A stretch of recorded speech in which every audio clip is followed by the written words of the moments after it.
West Nigeria. My name is Damlola Okonshakin. Let's move straight to the front pages of the dailies. I'm starting with Vanguard. Vanguard is leading with Tinubu orgs deadline replaces four names on ministerial lists. Choice of APC chairman creates ripples in APC. President torn between Ganduje and Amakura. You can see that story on page 5, and it comes with the picture of President Tinubu, the picture of Ganduje, and also a picture of Amakura. Now, moving on page 9, we have the story of school fees increase. Don't snuff life out of us, parents beg Tinubu. On the financial sector, forex crisis, insurers struggle to grow income from imports. You can see that inside Vanguard newspaper. On page 8, over 1 billion people risk hunger globally. That's coming from one bank. And on sport, WWC will push for maximum points against Australia and Ireland. That's coming from Ajibade. On page 9, Adamu's greatest sin was trying to impose Lawan as presidential candidate. That's coming from the vice chair. On page 27, coming from sources, says World Bank State built National Social Register. On page 9, Cash Crunch, artisans now go into collabo to survive. Stories are above on page 4. Act and reviews Adobairo from the daughter's lens. Lagos clarifies purported planned mass burial for hashtag NSAS victims. Despite huge demand for Nigeria's produce, cargo aircraft are still leave empty. You can see that story on page 25 of the Vanguard newspaper. Away from there, we'll move to The Nation. The Nation this morning is leading with APC NEC to ratify Ganduje Basiru as chairman secretary. Party's caucus endorses choice. And why Adamu Omisore had to go by Lukman. You can see that story on page 4. Court of Appeal, a transmission of results not mandatory. You can see that on page 4. Stories above the nameplate. We have hashtag NSAS. Nobody taken from toll gate, says Lagos government. You can see that on page 27. And Shetima in Rome for Global Food Security Summit. Lastly, on the Nation newspaper, we have market awaits monetary direction from CBN's NBC. That story can be seen on page 7 of the Nation newspaper. Now let's move to the Punch newspaper. The Punch is leading with workers kick as governors borrow 2.2 trillion naira from banks. Governors are borrowing three has left state poorer. Pensioners, workers lament. Government must avoid a short-term borrowing that may ban state finances. And you can see that story on page 2 of the Punch newspaper. Now, stories above. Senate gears up for ministerial screening. Await list this week. That can be seen on page 13. Dollar now 876 naira as forex shortage worsens. Ganduje intensifies lobby as North Central APC demands a chairmanship slot. You can see that story on page 4 of the Punch newspaper. Stories below on page 8, Ogun begins probe as 8 die after alcohol. On page 14, hashtag enters 103 recovered bodies, not Lekki toll gate victims, says Lagos. Now let's move to the Guardian. Guardian is leading with 105 Mondays of seat at home. Southeast loses 7.6 trillion naira. Productivity, investment to agitation in 2 years. That can be seen on page 6. And above that, from prison to correctional center, what has changed? That can be seen inside the Guardian newspaper. APC NWC Lukman lock-ons over party's chairmanship. That can be seen on page 3. And lastly, on the Guardian newspaper, Lagos flays a rumored burial of hashtag NSAS victim. Now that's all we have on the front pages of the dailies this morning. Join us after the break for the analysis.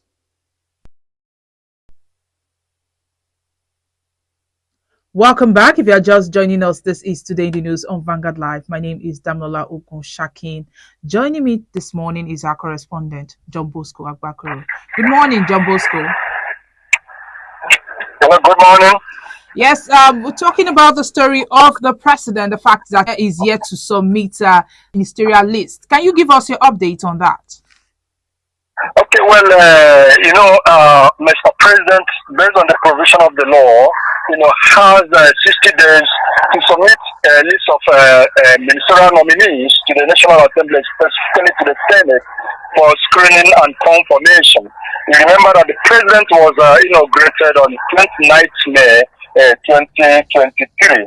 So, we're going by what this date, which means president has less than 5 days, to do this.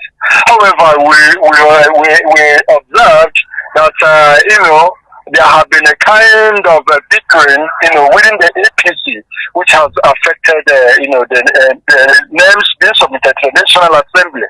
And last week, really, there was not anxiety. Even it was announced that when the Senate entered closed door, that they were going to consider the list of ministerial nominees. With some sources, within the presidency, claim that, because of some adjustments, editing on the list, that has, delayed it. And recently, you discovered that the chairman of the All Progressive Congress (APC), Senator Abdullahi Adamu, resigned from his position. And there is this insinuation that the immediate former governor of Kano State, Abdullahi Ganduje, was initially, listed as one of the ministerial nominees. The information recently is that Mr. President is interested in Abdullahi Adamu to be the national chairman of the APC. So there is this crisis within the party that has affected the list because it was, it was observed or gathered that the president is withdrawing the name of Abdullahi Adamu, as a ministerial, nominee now for him to become the national chairman of the APC. But in APC, there is crisis. Some people are saying, no, the man that resigned from his position is from the North Central. And if anybody should occupy that position again, for them, the position of a national chairman, the person must come from the North Central. Why? Abdullahi Ganduje, the immediate former governor of Kano State, is from the Northwest. So available information suggests that by this week, it is expected that Mr. President will submit the comprehensive list, to the Senate for screening and perhaps confirmation. All right, due to the delay of these nominees being out, some people have been, expecting different names on the list. Actually, that has become the question everybody is asking. Who is going to be listed in as a minister? So many people have been branding different names on social media. When such person was, posed to the spokesperson of the president, Mr. Dela Aleke, he simply said that it is only the president that knows who is going to make the list. I remember recently the president of Academic Staff Union of the University, ASU, when he was commenting on the education sector, had advised Mr. President to make sure that he appoints somebody who knows what happens in the educational sector, to be the Minister of Education. So for now, people are suggesting, or people are thinking that President has insinuated some time ago that there may be a government of national unity. People are thinking that maybe it may also be part of the delay, and maybe Mr. President wants to get the buy-in of some other political parties to make sure that they are carried along. Besides, people are also thinking that the people who are going to be members of the cabinet this time around must be technocrats, because when you look at the economy is having a serious crisis. So the president needs people who are versatile, who are versed in economic issues, so that they will help, to make sure that the economy of the country bounces back. All right, thank you for that report. Thank you for having me. All right, so let's move on and quickly touch on this. Parents under the ages of the National Parent Teacher Association of Nigeria, NAPTAN, have called on President Bola Tinubu to apply the brake to the spate of increments in tuition fees and others by government-owned schools. The parents said life was being snuffed out of them as a result of such increases in almost all sectors, such as fuel, electricity, and now school fees. According to them, the increases are becoming too many and are pouring on the citizens like heavy rainfall. Now, speaking in a chat with Vanguard yesterday, the Deputy National President of NAPTAN, Adeolu Ogunbanjo, urged the president to, as a matter of urgency, put a stop to the tuition fee in public schools. He said that they should temper justice with mercy, that the moment the government increases fees for labor in its schools, others will follow, the state government and private school owners. Now, giving advice to the president on how to bring down the cost of fuel in Nigeria, Ogunbanjo said that though licenses had been given to some importers to bring in fuel, the solution did not lie in the step. He said that prices of petroleum products will still continue to be on the high side as long as they are imported and the process is dollar denominated. Now, if you recall, federal government unity colleges recently increased their fees from 45,000 naira to 100,000 naira, and federal universities have also done the same.